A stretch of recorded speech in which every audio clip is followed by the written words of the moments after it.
Hello Hornby fans and welcome to another episode of Signalbox. Thank you so much for joining us last month for our special 2020 range launch episode. We've had a huge response to the range and you've had some amazing things to say. But the fun doesn't stop there, because over the coming months we're going to be taking a closer look at all of our models. And that starts right here today. Here's what's coming up in this episode. Coming up, we compare old and new with our special tinplate locomotive.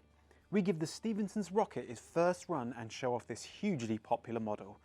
We take a look at some rolling stock from the 2020 range, and of course, we will be announcing the winner of our Signalbox competition.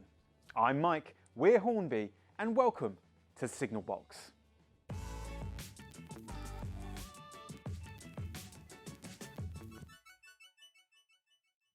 Our Hornby 100 range has been received so well by you at home, and we can't thank you enough for all the amazing support you've given us over the past 100 years. It's true that we couldn't have gone on this lifetime journey without you at home. And with that in mind, we wanted to take a look at one of our very special models from this year's 100 range, our Hornby tinplate locomotives. Many people have asked to hear more about the models. Will they run? How will they run? Are they clockwork or electric? Yes, they run. They use a 3-line track and run on 12-volt electric. We managed to get our hands on a sample, but we couldn't just show you the new model. We also found a tinplate model from the 1920s. Side by side, it's clear to see that these models are almost identical, 100 years apart. As they say, if it ain't broke, don't fix it. And that's exactly what we did, because this model is almost an exact replica of the original. Now, the sample we found from the 1920s is the second version. The first did not include a logo on the side plate, which you can see on our version of the model, staying true to the 1920s original locomotive. As you can see, she runs extremely well and is quite something to see once she's running. We know many of you run 00 gauge, but the impressive size is something to behold. In this case, bigger might actually be better. It is amazing to see a piece of the past that represents 100 years of the hobby. When Frank Hornby designed the first locomotive back in 1920, did he ever think the hobby would grow to the one that it is today? These replicas represent that heritage, and they represent all of your passion and enthusiasm for the hobby. It truly is a lifetime's journey. Next up is a firm favourite among modellers, the Stephensons rocket. The rocket was designed and built as a direct response to the invitation to the Rainhill Trials issued by the directors of the Liverpool and Manchester Railway on April 25, 1929. Initially known as the Premium Locomotive Engine, design and development work on the locomotive took place at Robert Stephenson & Co.'s Newcastle factory. While George Stephenson is acknowledged as the engineer responsible for rocket, much of the work was carried out by his son Robert, in conjunction with his draftsman George Phipps and works manager William Hutchinson. Rocket was completed to Robert Stephenson's satisfaction on September 2nd, 1829, and was transported to Killingworth Colliery for steam and load hall testing prior to the Rainhill Trials. Rocket's livery of yellow and black with a white chimney mirrored that of the existing first-class coaches, which was chosen by George Stephenson in 1828 to suggest speed and reliability to a new class of travelling public.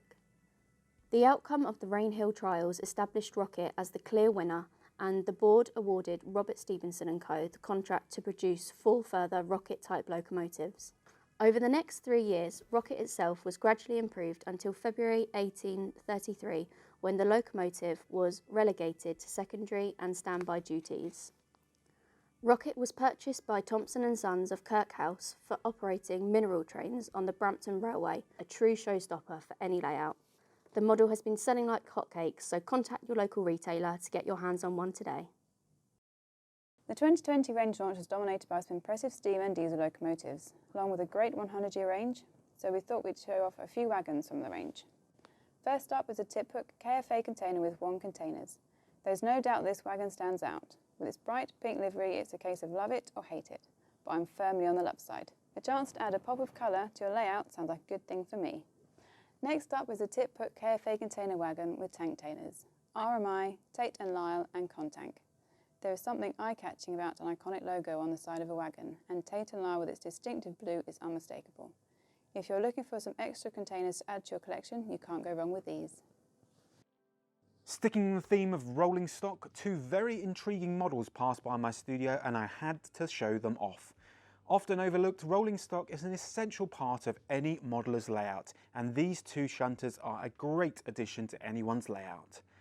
R6974 has a GWR Bawdsley Junction livery with a running number 94981, and R6975 has a BR Taunton livery with the running number 94962.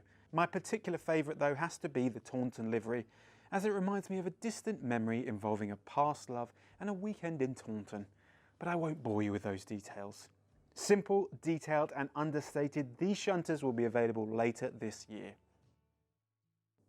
In our previous episode we mentioned about our Hornby Memories series that was coming up in the next few months. We want to hear your stories, good, bad, happy or sad. However Hornby has been a part of your lives, we want to hear from you.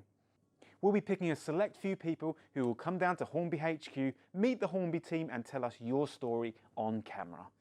If you'd like to submit your story, please do email marketing@hornby.com with the subject title Hornby Memories. We can't wait to hear your stories. Last month we gave you a chance to win a special limited edition 1-to-1 collection locomotive, the Black 5.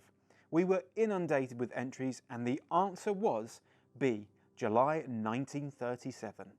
We are pleased to announce that our winner is Becky Duffy. Congratulations Becky, your new locomotive will be steaming its way to you soon. On our next signal box we'll be showing you a close-up look at the Hornby 00 Duchess of Atholl and we'll be running it on our layout. We'll also be taking a special look at a very magical Hogwarts Express. Well, that's all we've got time for this month. As always, thanks for watching. Until next time, I'm Mike, you've been great, and I'll see you at the next stop.